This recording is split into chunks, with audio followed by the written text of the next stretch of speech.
Amados, a graça e a paz do nosso Senhor Jesus Cristo. Estou muito feliz pela oportunidade de poder conversar com os irmãos, poder trazer neste domingo uma contribuição um pouco daquilo que o Senhor tem colocado em nossos corações para discutir acerca do tema a fé, a Bíblia em tempos de pandemia, tá? Essa palavra que acabou se tornando comum em nosso vocabulário, essa palavra que infelizmente tornou-se rotineira aí no nosso dia a dia. E em meio a tudo isso, o que é que nós iremos discutir, né? O que é que nós iremos conversar? Eu fico também muito feliz porque é a primeira vez dentro desse processo, né, que nós estamos vivendo, que nós temos aí a oportunidade de assistir um EB, né, de poder participar também de um EB. Então eu peço que você fique bem atento, pegue sua Bíblia, não desvie suas atenções nesse momento, porque podemos conversar aqui um pouco, aprender mais da palavra de Deus, e principalmente nesse momento que nós estamos vivenciando, que você possa realmente colocar o foco para isso que nós iremos discutir nessa manhã, ok? Bom, meus irmãos, realmente estamos vivendo momentos muito difíceis, momentos de crise, e isso não é apenas uma crise política, né? Como antes nós estávamos vivendo, mas agora nós temos uma crise na saúde, e essa crise na saúde ela acaba atingindo outros setores, como por exemplo da economia, tá? E o setor social também nós podemos dizer que está sendo super atingido, né? E o fato é que isso mexeu muito conosco, tem mexido demais com todos nós. Alguns chegam até a afirmar que isso seria o início, né, do fim dos tempos, algo escatológico, apocalíptico, né? E bom, independente das interpretações, independente daquilo que cada um acredita ser, fato é que nós estamos vivendo um momento muito difícil, né? E aí fica as indagações. Eu como crente, né?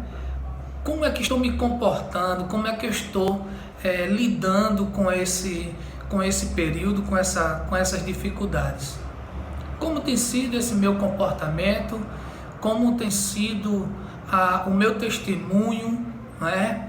Como eu tenho exercitado a minha fé diante de um cenário tão tenebroso, onde temos perdido aí entes queridos, conhecidos, irmãos em Cristo e várias outras pessoas que nem conhecemos, mas fato é que nós acabamos nos envolvendo com as notícias e somatizando isso e sentindo também essas mortes. Em meio a tudo isso, nós como crentes, o que é que nós estamos fazendo? O que estamos realizando, tá? Para poder, diante de uma situação como essa, superar da melhor maneira possível? A princípio, a resposta ela é muito simples. A resposta é simples. Exercitar a fé através da leitura da Bíblia. É a Bíblia que nos traz os elementos que nós devemos utilizar em momentos como esses. É a Bíblia que nos diz como nós devemos andar. É a Bíblia que nos dá o alicerce para podermos caminhar e até mesmo criar situações para sair de uma situação complicada como essa que nós estamos vivendo. E aí, meus amados, eu convido você a abrir a sua Bíblia. Eu escolhi aqui o texto básico, porque é um texto muito otimista, apesar do momento em que o profeta Abacuque, ele vai fazer essa oração a Deus, ao Senhor, e apesar de ser um momento difícil, o contexto em que ele estava vivendo, mas é uma oração muito positiva. E eu queria muito que você fizesse essa leitura comigo, acompanhasse essa leitura, e mais do que isso, desde já, colocasse ela no seu coração e entendesse que não é diferente, não tem como ser diferente. O crente, ele tem que pegar a palavra do Senhor e exercer na sua totalidade, exercer conforme o Senhor tem ordenado para todos nós. Então abra sua Bíblia em Abacuque 3, nós leremos os versos 17 ao 19, uma leitura bem conhecida já dos irmãos. Diz assim: porquanto, ainda que a figueira não floresça, nem haja fruto na vide, o produto da oliveira minta, e os campos não produzam mantimentos, as ovelhas da malhada sejam arrebatadas, e nos currais não haja vacas.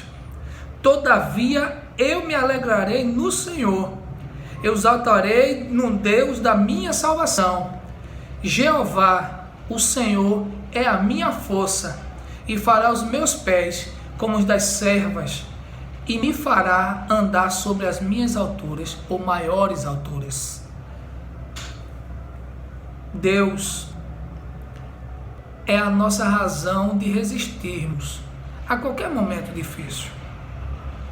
E aí, meus amados, este sim é o momento de exercitarmos várias das providências, e mais do que providências, mas indicações daquilo que Deus quer para nós e que está na sua palavra. E aí, eu sei que o cenário não é tão simples, nós sabemos disso, e é normal que as pessoas não saibam nem o que fazer. E aí eu pego as palavras do rei Josafá, rei de Judá, que no contexto em que ele estava vivendo, perseguições, os inimigos prometendo atacá-lo, e o fato é que Josafá, ele chega simplesmente, com o coração muito aberto, e diz para Deus o seguinte, está lá em 2 Crônicas 20:12, na parte final, que diz assim: Deus, nós não sabemos o que fazer, mas os nossos olhos estão voltados para Ti. Amados, se nesse momento nós não sabemos o que fazer, olhem para o alto. Nós não podemos perder o nosso foco. E o nosso foco é o Senhor, é Deus. Ainda que eu não saiba quando vai acontecer, o fim dessa pandemia, o fim dessa quarentena, ainda que eu não tenha certeza se haverá uma vacina para curar desse vírus, mas todavia eu estarei colocando os meus olhos no Senhor, porque Ele sim é a razão da minha esperança. Então, meus queridos, não há por que temer, não há por que duvidar. Coloque seus olhos postados no Senhor, porque dele é que vai vir todas as soluções para aquilo que nós estamos vivendo. E aí, meus amados, a Bíblia ela nos diz o que fazer nestes momentos. E aí eu selecionei aqui alguns pontos que, de forma bem simplificada, eu vou trazer para nós fazermos um exercício no nosso dia a dia durante esse período. Nós podemos aproveitar melhor esse período.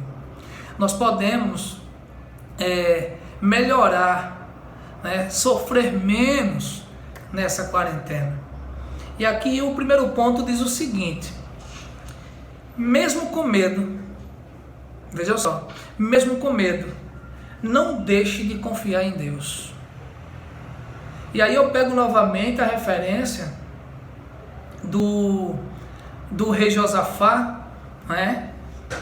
Quando ele diz, lá em 2 Crônicas 23, você pode acompanhar também na sua Bíblia, 2 Crônicas 23, 20, versículo 3, diz assim, ó: então Josafá temeu e pôs-se a buscar o Senhor e pregoou jejum em toda Judá.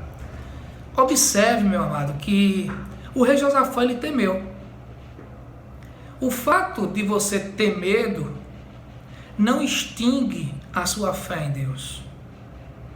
Aliás, quando você reconhece seus medos, isso é o princípio para que você possa tratar esses medos, tá?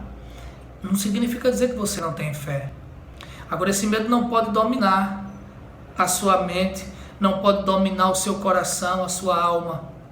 Até porque nós temos um Deus que zela por nós e que sabe dos nossos temores, mas todavia nós não podemos duvidar do poder desse Deus. Temer é até um princípio de sabedoria, um termômetro para as nossas ações, mas nós não podemos permitir que o medo tome todo o nosso ser, tome conta da gente. Até porque, como eu falei, nós podemos temer, mas não podemos perder a fé em Cristo Jesus. Tudo que temos, tudo que fazemos, tem que estar alicerçado na fé que temos em Cristo Jesus. E essa fé, ela tem que ser uma fé inabalável, uma fé que não tem interrupções e que não se confunde com o medo. O medo é uma pequena parte de todo um contexto, onde a parte central e macro é a própria fé em Cristo Jesus. O segundo ponto diz o seguinte: devemos focar a nossa vida na salvação. E esse ponto é bem importante. Por quê? Quando falamos de salvação, e olha que no ponto anterior nós falamos aqui de não ter medo, aliás, temer, mas não perder a fé. Então, quando a gente começa a falar aqui de que devemos focar na salvação, e aí, meus amados, esse é um momento muito propício para falar disso. Olha, existe algo que é muito pior do que qualquer vírus ou doença que assole o mundo. Eu estou falando da condenação eterna. A condenação, ela é pior do que qualquer vírus e qualquer doença. Uma vez condenado, não tem como remediar. Não tem como você mudar o seu destino. Então, meus queridos, mesmo que existam infinidade de doenças, mesmo que algumas pessoas estejam passando por grandes dificuldades, lutando em leitos de hospitais, passando por fome, crises econômicas, nada disso é mais importante do que a salvação em Cristo Jesus. Nós não somos desse mundo.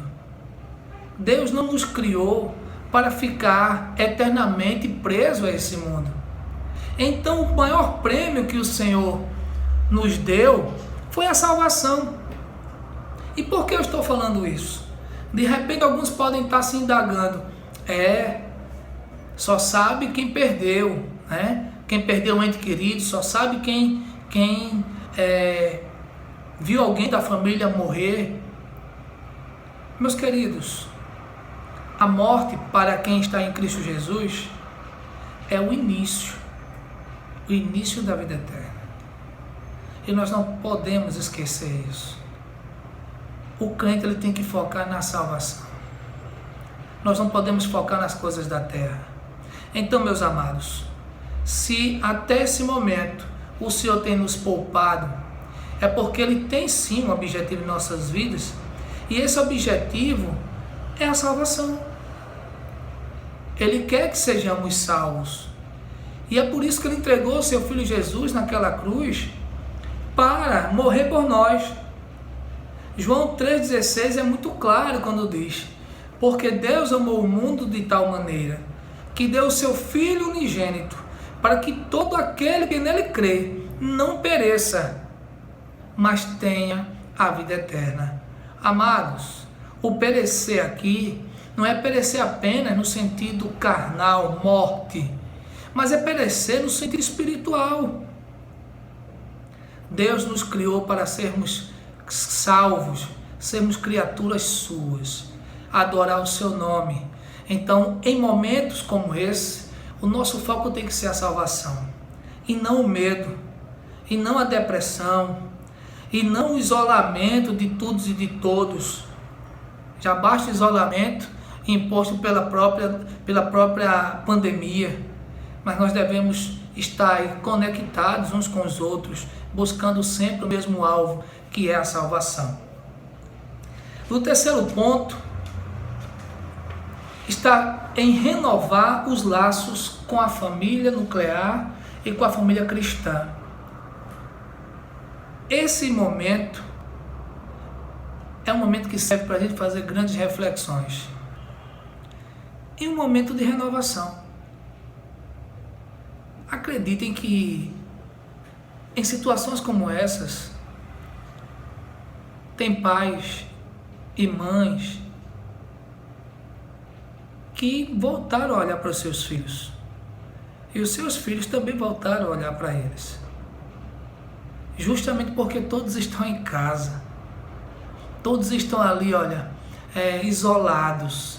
Então eles começam a dar um novo sentido para as coisas, começam a valorizar mais as pessoas que estão ali perto. E é muito importante que você faça isso mesmo, esse exercício. Se ainda não aconteceu com você, com sua família, esse é o momento de estarmos ali juntos, valorizando os laços familiares, os laços cristãos, valorizar esses laços através dos cultos domésticos, valorizar através das conversas, das brincadeiras. Quantas pessoas voltaram a brincar entre família? No laço cristão, fortalecer isso através dos cultos nas lives, através de mensagens bíblicas positivas, que por sinal nós vemos muitos irmãos fazerem isso, graças a Deus. Reforçar esses laços através das orações, das ajudas materiais para aqueles mais necessitados. Nós devemos sim reforçar todos esses laços. E eu tenho certeza que nós iremos superar esse momento de forma muito menos gravosa, muito menos dolorosa. O último ponto que eu coloquei foi ressignificar nosso comportamento como crentes, como cidadãos, como pais e mães, como filhos, como esposo e esposa. Amados, não dá para sair da pandemia, não dá para voltar à nossa rotina e voltar do mesmo jeito que entramos. Esse é um momento de ressignificar as nossas atitudes, ressignificar aquilo que realmente tem valor em nossa vida, rever as coisas que nós praticávamos, as picuinhas muitas vezes, o falar, o julgar, são coisas que merecem ser ressignificadas nesse momento. Deus está nos dando a oportunidade, meus irmãos, de rever muitas coisas. E o crente tem que passar por essa turbulência, entendendo que é um momento de reflexão mesmo, mas reflexão para fortalecer a sua fé em Cristo Jesus. E o fortalecer a fé passa por tudo isso, por tudo isso. Então não dá mais para voltar, para sair desse momento do mesmo jeito que nós entramos. Eu concluo dizendo: A palavra do Senhor, ela é muito eficaz e ela é muito direta quando diz assim, ó, que todas as coisas, elas cooperam para o bem daqueles que amam a Deus. Todas essas coisas que estamos passando têm a permissão de Deus, e não duvidem. A permissão de Deus existe em tudo isso. E serve para, de alguma forma, crescermos espiritualmente. De um jeito ou de outro, nós estamos crescendo espiritualmente quando nós praticamos tudo isso que foi falado. Quando nós fortalecemos a nossa fé, quando nós ajudamos os próximos, quando nós valorizamos a nossa família, quando nós ressignificamos as nossas atitudes, quando nós, mesmo diante do temor, não perdemos a nossa fé em Cristo. E olha, meus amados, nós estamos sim passando por tudo isso. E mesmo assim o Senhor tem poupado a sua vida e a minha vida também. E se Ele poupou, é porque Ele sabe que nós precisamos crescer ainda mais em espírito e na verdade que está nele mesmo. Quando isso acontecer, o Senhor vai estar concretizando o seu querer, os seus planos na nossa vida.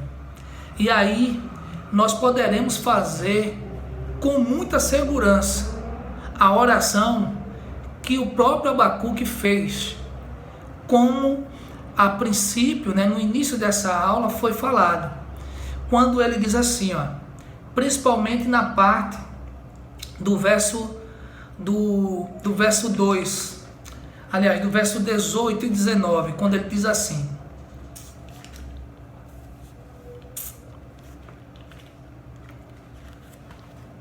ainda que a figueira não floresça, ainda que a vide não dê o seu fruto, ainda que qualquer coisa caia sobre nós.